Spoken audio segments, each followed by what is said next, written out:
So yeah, we're going to be speaking about how to secure cloud machine identities. So my name is Komal. I am a founding backend engineer at P0 Security. And I'm Nathan. I'm one of the co-founders and the vice president of engineering. So at P0 Security, we are building out tooling to help secure access to the cloud. And as part of our work, we uncovered a lot of complexities and challenges surrounding machine identity management, and that's what inspired us to give this talk. So who is this talk for? It's going to be pretty practical, so it's for security practitioners. Also, although the topics covered apply to all cloud platforms, we're going to be focused specifically on AWS and GCP. This is also going to be pretty intro level, so it's for people who might be relatively new to machine identity security. What will you get out of it? Well, we're really hoping that today you're going to leave understanding the risks of mismanaged machine identities and feel empowered to take concrete steps to mitigate those risks in your environments. So I want to quickly walk through the agenda for today. We're going to begin by motivating why you should care about machine identity security. Then we'll go through a quick refresher of AWS and GCP IAM terminology. And then the meat of this talk is going to be 4 main security best practices and how to implement them in AWS and GCP. Those are going to cover 2 categories, credentials and permissions, and we will end with a Q&A. Cool. So let's talk about what a machine identity is. So machine identity is the identity that a service would use in order to execute some action. And for the purposes of this talk, we're really talking about actions in your cloud service provider. So think of these services as processes running on VMs. They can be Kubernetes workloads. They could also be other managed services like Cloud Functions or Lambda functions. Yeah, there we go.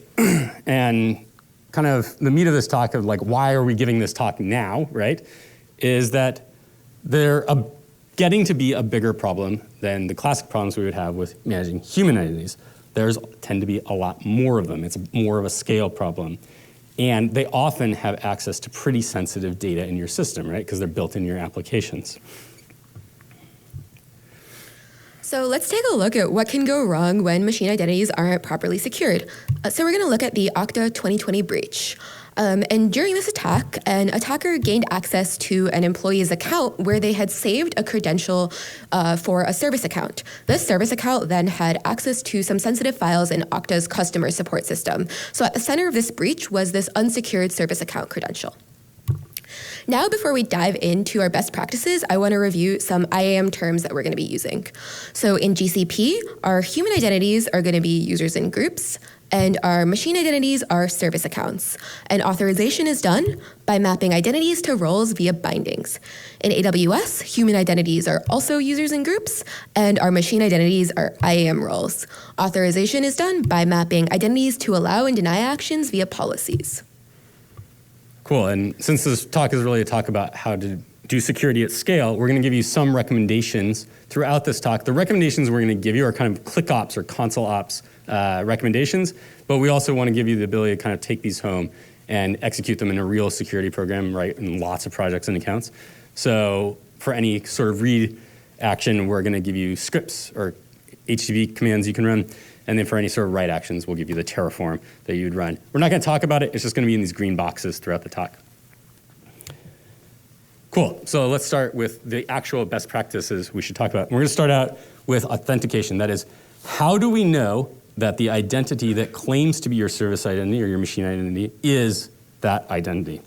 And we'll talk about starting out with our first problem, which is the danger of using long-lived credentials.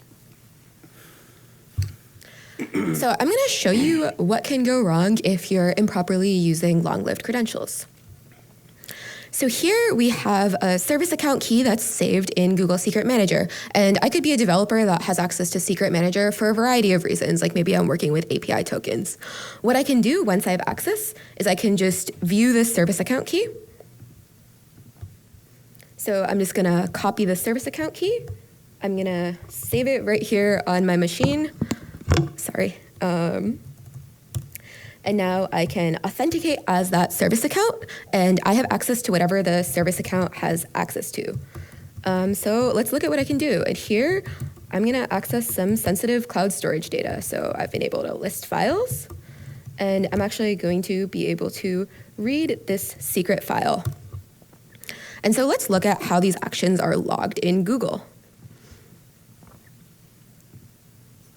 So here's the action that I took to list storage files. And if we go into the authentication information, we see the service account as well as the service account key, but there's nothing linking this action to my identity as Komal. So we see two problems here. Now that I've downloaded the key on my machine, I can use it whenever. I could leave the company and still use it. And also in the logs, there's no way to link this back to me. So this brings us to our first best practice, which is don't use long-lived service keys. Okay, great. Thanks, Nathan. So really the first best practice is we're going to show you some alternatives that you can use to avoid creating these long-lived keys. So first in GCP, we're going to not use service account keys, and we're going to use two things, service identities and workload identity federation. I'll talk about both of those. So let's start out with a service identity. A service identity is a machine identity that is given to you by the cloud service provider itself, by GCP, and it will assign it to a service that's run inside GCP. So in this example, I have a cloud function. So this cloud function does something, whatever it is, and I've created a service account and attached it to this cloud function. So whenever this cloud function runs, Google will automatically figure out all the credentials for you. You don't have to figure out how to get these keys or secrets or anything into the cloud function. It'll just work. And there's some Terraform if you want to set that up on your cloud function. Now, this is great for something where your cloud service provider is actually managing the thing you're running, right? But what if it's some third-party service? For that, you want to use something called workload identity federation. And this is saying, hey, take that same concept, right, a service identity in your third-party system and use it in Google. And so in this example, I have a GitHub action. So this is my CD system, right? And GitHub will actually create a service identity for every single run of this action. And that service identity will have a unique identity for the branch it's being run on and the job itself, the repo, your org. And then you can map that to a service account inside Google and give that account just the permissions it needs to do that deployment. It's going to be a lot more Terraform, but it's possible, right? And yeah. So in AWS, we're going to have a similar kind of thing, it just has different names. So instead of service account keys, we're going to try to avoid using IAM users in order to represent service accounts. And we're going to use service roles and OIDC federation. So service role in AWS is basically the same thing as a service identity is in Google. The kind of thing that's nice in AWS is that for a lot of services in AWS is AWS will actually set this up for you automatically. If I create a Lambda function in AWS, it will actually create out of thin air a service role just for that one specific Lambda function. OIDC federation is actually the same OIDC federation you'd use to federate human users, say from Okta. So you set that up exactly the same as you would set up authentication from Okta. So in this case, it's a pretty similar process. In GitHub, you're going to tell it how to present itself as an OIDC login to AWS. And then in AWS, you'll set up the same identity provider that you would use for something like Okta and assign that service identity that's in GitHub to your service role. I guess the Terraform got lost, but that's okay. It's a little more complicated, just be aware of that. Now, once you've gotten these things in place, you can, if you're lucky enough to get all these in place, you can then deny the creation of static credentials altogether. So in Google, you can do this with an organization policy. Despite the name, you can assign an organization policy to the organization as a whole or individual Google projects or folders. The organization policy you're going to want for this is disable service account key creation. There's the Terraform. And in AWS, you'll use a service control policy. A little more Terraform. And that takes us to our second best practice. So in an ideal world, we would never use long-lived credentials, but unfortunately, that's not really practical. You're probably going to encounter a use case where you simply can't get around it. So what do we do in that case? We want to make sure we regularly audit and rotate our credentials. So this is important because it's going to limit the likelihood that a credential is compromised, and auditing also allows you to discover and remove any unused credentials. So let's look at what we can do on Google Cloud. You can enforce a service account key expiration with another organization policy. So this is going to set the same expiry duration for any service account keys created on any of the child projects of whatever you've configured this on. For auditing purposes, we can use the Cloud Monitoring API. So this tracks service account key authentication events, and that's going to include details about the event, such as the APIs that were used during the authentication event. In AWS, this is actually pretty straightforward. The IAM service allows you to just download a credential report, and that contains all of the information you need. So information on all the credentials in your account, as well as their usage. Great. So let's say you solved this problem, right? I made sure that my machine identities are who they say they are. Well, as we know, nothing in security is certain. So at some point, you're going to get some sort of vulnerability that's executed that allows some entity to adopt a machine identity that's not the actual identity you think it should be. Or that identity itself, service, will get compromised. In this case, you want to make sure you limit the damage of such an exploit by restricting the authorization of that machine identity. And by authorization, we mean what actions is allowed to perform in the system. And let's talk about what can go wrong. So the danger here is excess privileges, that is things that the machine identity is given permission to do that it doesn't actually need to do. So let's look at another example of what can happen when machine identities have excess privileges.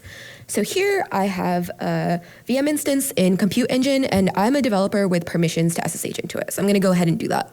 And what we're going to observe here is actually the service account attached to this instance has a ton of permissions on the Google Cloud project. It's granted editor.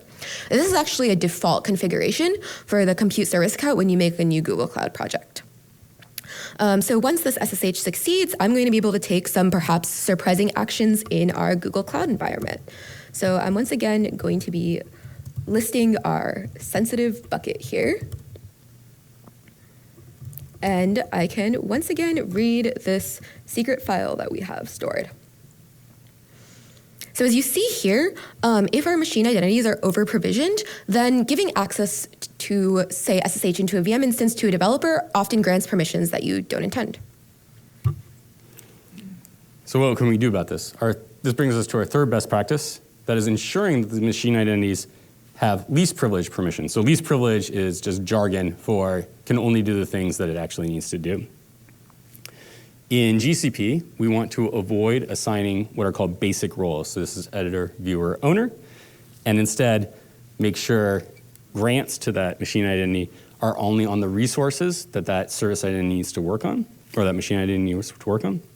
Use IAM conditions to restrict what the identity is allowed to do, and also create custom roles that consist only of the privileges that identity needs. So let's talk first about how you would create, say, custom roles. You can use a tool called Policy Intelligence. This is built into Google Cloud's IAM. So if you go to, say, the IAM page of your Google Cloud project, it will give you security insights, and these will tell you which permissions are used and unused. You can then go and craft a custom role for your identity in question that only contains the permissions that it actually uses. Now, caveat emptor, this does require a paid Security Command Center premium tier subscription to be used at scale. So if this isn't available to you, or you want to also layer in, hey, what resources does this identity need access to? You can use logs to then track which things is it actually using, go back, parse those logs, and figure out the resources and permissions that you should grant. By default, you get admin activity logs, so these are sort of any sort of configuration change the identity makes. But you'll also need data access audit logs. By default, these are disabled. You can turn them on, like so. In AWS, it's pretty similar kind of set of recommendations. We want to avoid any sort of wildcard grants for actions or resources. So we don't want to say action star or resource star. Instead, we want to specifically enumerate which actions and resources the identity should have access to. And also, we can use conditions to then further restrict what the identity can do. And then finally, in AWS, because it has this layered policy system, we can then furthermore add deny policies for things we really want to make sure it doesn't do. So for instance, in this case, we could just restrict all access to S3 from a service identity, right? In AWS, you can use the IAM access analyzer in order to go and figure out what access is unused. So this will tell you which actions aren't used. By default, this isn't created. You would go and make an unused access analyzer yourself. You can also have AWS automatically generate policies for you based on CloudTrail events, so you don't even have to do the log analysis yourself. And finally, there's an open source tool called RepoKit you can turn on. What this will do is automate in a continuous manner the least privilege role creation and assignment for you. So even if you've given all of your machine identities least privileged permissions, oftentimes they're still going to need access to perform sensitive operations or read sensitive data. So in that case, we want to make sure we really limit user access to machine identities. So this is important because an attacker can often escalate their privileges once they have compromised a user account through machine identities. It's also really hard to audit the access a user effectively has because their access is not only the stuff granted to them, but also the stuff granted to any machine identities that they can access. So how do we do this? Well, in Google Cloud, this means we want to restrict permissions on service accounts. So you should only grant resource-level permissions on specific service accounts when your developers need access to service accounts. You want to avoid granting service account permissions on the project, folder, or organization because these will apply to all service accounts and any new service accounts that might be created in the future. So the permissions that I'm referencing are on this slide. These include permissions to act as a service account or get that service account's access token. You can also use this open source tool called GCP IAM privilege escalation, which will scan your configuration for permissions that allow privilege escalation, including these permissions. So you also want to monitor for any suspicious authentication events on your machine identities. So the Cloud Monitoring API, again, has a metric for service account authentication events, and these will also include the original principal if it was assumed via IAM permissions.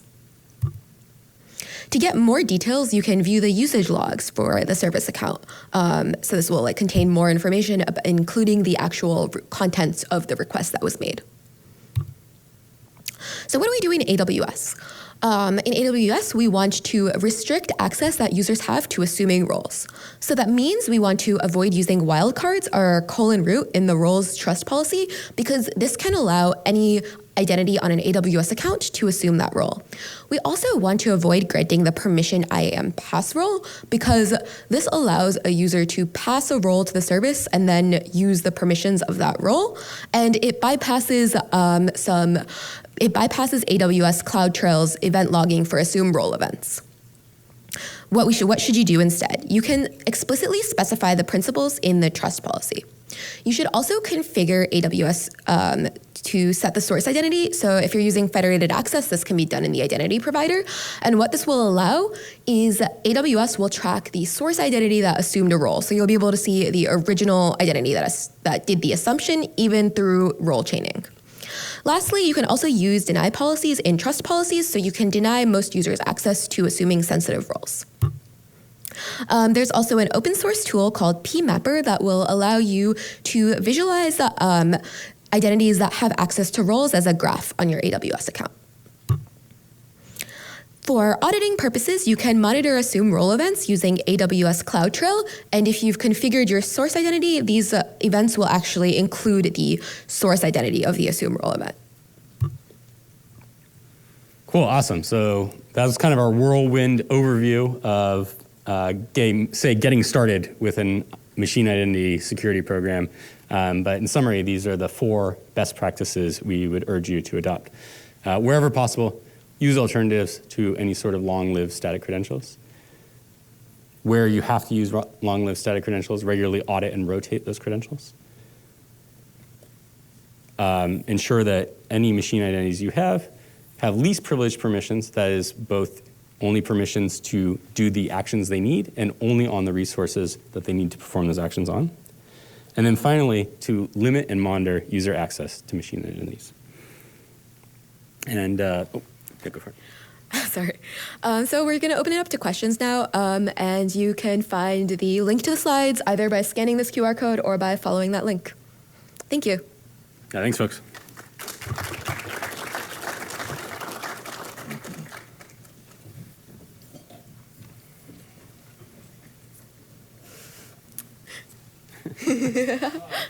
If anybody has any questions, you can actually post your question in Slido. You can scan the QR code that's outside of every theater, or you can go to BSidesSF.org/Q&A. That's Quebec, November, Alpha. And also remember that Komal and Nathan are available at their booth today for further questions. They're also going to be up in City View shortly if you have any in-person questions you wish to ask them. We want to thank them both for doing such a lovely job. You are the best. Here's some gifts for you to thank you for presenting, of course. We couldn't do this without our sponsors and all of our volunteers and staff. So our lovely sponsors are here, but the gifts are actually from Socket Security. So thank you so much. We appreciate that. Also, we would love your feedback on the B-Sides website. We always want to hear how we're doing, good, bad, all the things. And also, lunch is happening now and is open from 12 to 1:30 on the 4th floor, City View, which is where they'll be shortly. Please go and eat some lunch. We want to clear these rooms during the lunch hour. So if you could please do that, we would appreciate it. And also, we have headshots available for you to take for your LinkedIn profiles. And that's right outside of the talk tracks. All right, thank you all so much for coming at B-Sides San Francisco 2024. And we look forward to seeing you again soon next year.